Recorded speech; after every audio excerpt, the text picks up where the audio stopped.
Ananda Gus Reza dan Ananda Neng Zayyan, yang semoga Allah memberikan kepada beliau berdua cinta yang tulus, pengabdian yang tulus, kemudahan dan kebahagiaan di dunia hingga kelak di surga bersama baginda Nabi Muhammad sallallahu alaihi wasallam. Dan lebih khusus lagi yang mulia sahibul bait, sahibul hajah,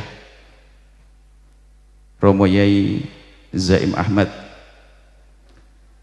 Dan semoga ini pertemuan mukaddimah kita bertemu di surga nanti. Nasihat pengantin di tempat semacam ini serba salah. Yang hadir para kiai-kiai, biasanya nasihat untuk mempelai, kedua mempelai. Lah mempelai ini biasanya pun ngeten iki mboten konsentrasi, ora fokus. Yes bene. Terus ngulo ngomong Jawa, ngomong Indonesia. Lek wong Jawa diarani ra Jawa, mending kalau bahasa Indonesia. Yang sangat kami cintai Nanda Gus Reza sama Neng Zayyan. Yang lain biar kita ngomong bertiga saja. Ketahuilah bahwa hidup rumah tangga harus indah, jangan ditawar. Hanya orang bodoh yang menawar. Tidak ada orang niat menikah itu ingin berantem. Yang niat menikah untuk berantem itu hanya orang gila. Yang niat menikah untuk cekcok hanya orang gila. Jelas ya? Gak ada orang gila niat saya berantem, itu orang gila. Tetapi kenyataannya banyak orang setelah menikah jadi gila. Nah ini, banyak orang setelah menikah jadi gila. Tidak ada penghargaan kepada pasangan, tidak ada kasih, tidak ada cinta. Ego yang dibesarkan, dikit-dikit marah, masalah kecil jadi gede. Akan tapi kalau orang dengan kecerdasannya di dalam menjalin cinta, keindahan dalam bercinta itu menumbuhkan suburkan cinta itu sendiri.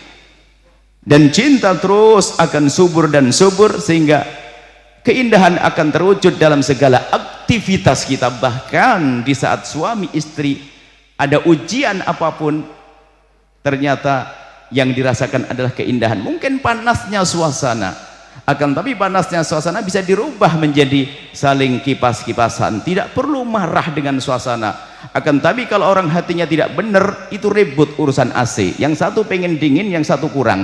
Padahal AC. Tapi kalau sudah rumah tangga indah akan indah. Maka pastikan harga mati. Rumah tanggamu harus indah, bahagia.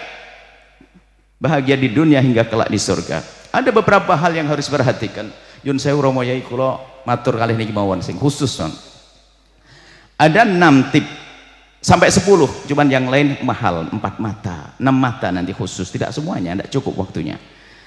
Yang pertama ini sederhana, ngambil keberkahan daripada kedekatan kepada Allah. Sederhana, pastikan dengan pernikahanmu ini semakin dekat kepada Allah. Ada tambahan bacaan Al-Quran yang kita baca. Kalau waktu bujang selembar, setelah menikah jadi 2 lembar. Sholawatnya waktu bujang adalah 1000, setelah menikah harus ada peningkatan dari sisi ini. Ini sangat pribadi. Dan pastikan kita bisa membuat rumah kita berubah. Dulu waktu bujang kurang tahajud, sekarang menjadi semakin tahajud. Tahajudnya cuma 5 rakaat, itu kan biasanya tahajud kiai 5 rakaat. Alasannya sering ngaji nih, hati-hati. Kiai kan banyak alasan, pengajian di sekolah ibadah didik kan ibadah, ini alasannya kiai. Ya, kiai ceramah capek mulai ditakoki bojone, pinten Mas tahajute 5. Lah kok menggangsal? Aku akeh ibadahku. Nah ini, setelah menikah harus ada peningkatan. Seberapa persen pun harus ada peningkatan. Kita membuat, berusaha. Allah yang menyaksikan, Allah yang melihat. Itu tanda mensyukuri nikmat Allah yang Allah berikan. Dari situlah nanti Allah akan berikan kecintaan. Cinta dari Allah kalau sudah dicabut capek hidup. Maka cari cinta, yang beri cinta adalah Allah. Kita hanya berusaha berperilaku baik, perilaku benar, itu adalah usaha zahir. Tapi batinnya adalah cinta yang memberikan Allah. Maka semakin dekatlah kepada Allah. Kemudian yang kedua, jadikan dengan pernikahanmu itu kalian berdua semakin dekat dengan guru-guru kalian. Ini penting, ada keberkahan guru.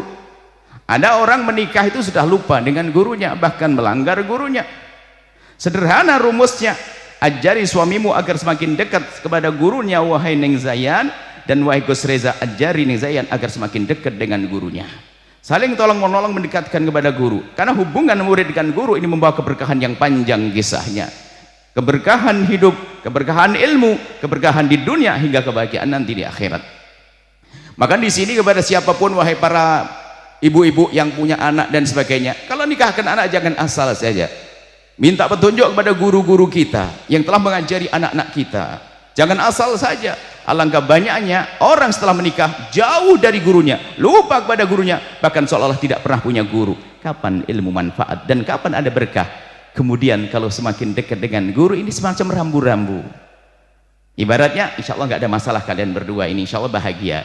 Cuman kalau seorang punya pasangan dekat dengan gurunya, kalau suatu ketika ada sesuatu begitu mudah menyelesaikannya, tinggal kita cerita pada gurunya, guru yang akan mengingatkan dengan cara yang baik. Ini sir hubungan guru dengan murid, itu untuk menghindarkan diri kita dari bermacam-macam permasalahan.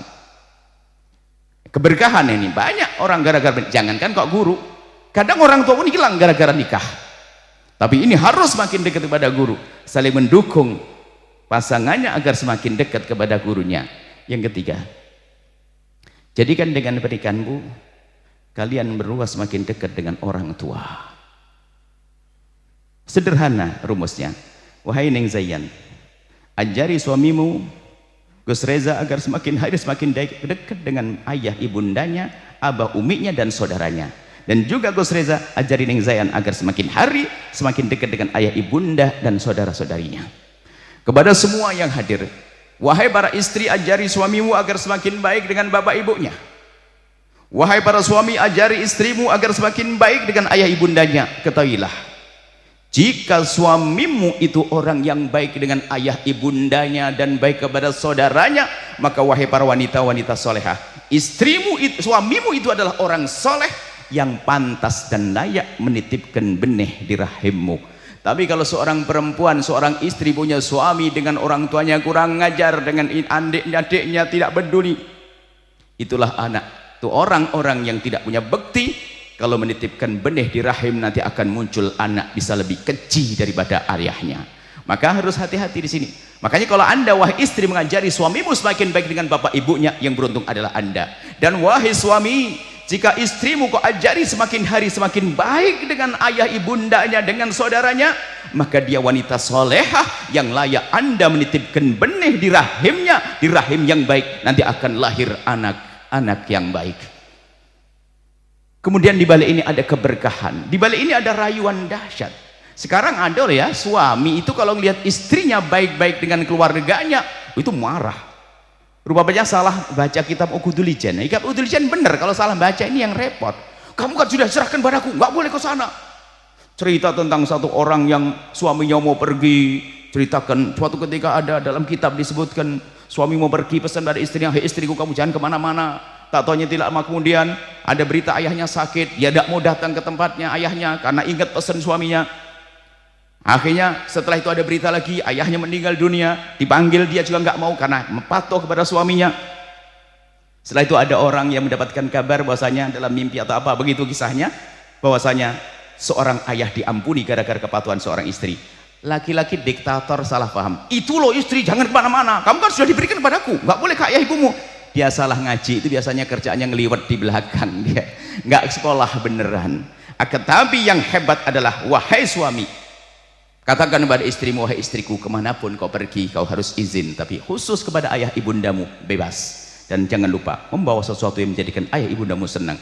Dan wahai istri yang solehah, ajari suamimu agar semakin dekat dengan ayah ibundanya. Sama kebalikannya, di dalamnya ada keberkahan, kemudian di dalamnya ada rayuan dahsyat. Ada juga seorang istri, apalagi beberapa waktu yang lalu kita dengar katanya ada public figure, kita tidak tahu siapa orangnya, mengajari kita curiga kalau ada suami baik-baik sama ibunya, hati-hati. Loh, baik sama ibunya kok diwaspadai, kok dicurigai, ini adalah hidup seperti apa itu? Bahkan kita perlu melihat seorang istri, mungkin anda seorang kayaknya wanita solehah di belakang itu, mendengar suaminya transfer duit kepada ibunya, ibu sang suami, lalu bertanya, bang, abang kirim duit ya? Ketakutan istri suaminya, iya dek, Abang kirim berapa? 3 juta. Rupanya sang istri berkata, abang kirim 3 juta, kenapa tidak ngomong saya tambah 5 juta biar 8 juta. Waduh, ini baru istri soleha, kirain mau marah. Sekarang ada istri rewel, di saat suaminya mengirim kepada keluarganya ruwet, maka hati-hati, akan hilang cinta pada akhirnya. Begitu sebaliknya rayuan dahsyat, kita membuat gambaran saja. Bangunlah rumah tangga Anda dengan keberkahan orang tua, hai hamba Allah. Ini ada keberkahan di balik ini semuanya. Kalau bicara rayu, mana ada lebih dahsyat daripada rayuan berikut ini. Coba, seorang istri ngajak suaminya, wahai suamiku, antarkan aku belanja. Kata suami, iya sayang. Yang tahu yang bayari suaminya nanti. Rupanya belanja di supermarket gitu, atau di suatu tempat. Setiap kali sang istri ngambil satu, misalnya minyak goreng 1 jerigen 1 kilo, suami berkata, tambah 1 kilo sayang. Terus ada gula 1 kilo, tambah 1 kilo, kata sang suami. Setiap beli sesuatu, sang suami bilang, tambah sayang, tambah sayang, tambah sayang. Setelah itu dikumpulin barang belanjaan, dibayar sama sang suami, dibawa pulang. Sang istri yang rapi itu merapikan barang belanjaannya. Setelah barang belanjaannya dirapikan, tinggal sisanya tambahan tadi. Bang, ini mau diapain? Dibungkus. Istri manut saya dibungkus. Setelah dibungkus mungkin mau disimpan. Disimpan mana bang? Mau dikirim. Kirim kemana bang? Dikirim ke ibu sayang. Ibu apa kan sudah meninggal? Sayang, ibumu cantikku. Allah, ibumu. Jatuh cinta yang kesekian kalinya. Begitu juga sebaliknya. Seorang istri ternyata menabung, dikasih uang saku, suaminya pas-pasan, tapi selalu menyisihkan uang tersebut untuk bisa dibelikan sesuatu, kemudian minta kepada suaminya, abang tolong ini kirim abang. Kemana? Ke ibu. Ibu siapa? Ibu kita, ibumu sayang. Allah, tumbuh cinta di sini. Akan tapi ada seorang istri kalau kedatangan ibu mertuanya sama adik iparnya, padahal rumahnya gede kaya, kalau sudah kedatangan iparnya sama kedatangan mertuanya, langsung dijamin kulkas bersih, rumah kotor. Ada model-model semacam itu. Tidak berkah hidupnya orang semacam itu. Akan tapi jadikan hidupmu indah dengan membantu pasangan untuk semakin dekat kepada orang tua, semakin baik kepada orang tua. Dan nomor satu kan, bahkan mungkin seorang istri bisa berkata begini, sayang, kita makan 3 kali, sekarang hari ini kita makan 2 kali. Kenapa? Aku dengar ibunda kita, ibu abang punya utang, satunya untuk bayar utang ibunda. Sampai berani begitu, karena di balik itu ada cinta yang tumbuh. Karena apa? Diam-diam dari dalam kalbunya seorang suami berkata, subhanallah, istriku perhatian dengan ibundaku. Sang istri pun bisa mendengar suaminya begitu, akan berkata dalam hatinya, suamiku baik banget dengan ibundaku. Di saat ada keberkahan, ada tumbuh cinta. Ini yang harus kita suburkan dalam kehidupan.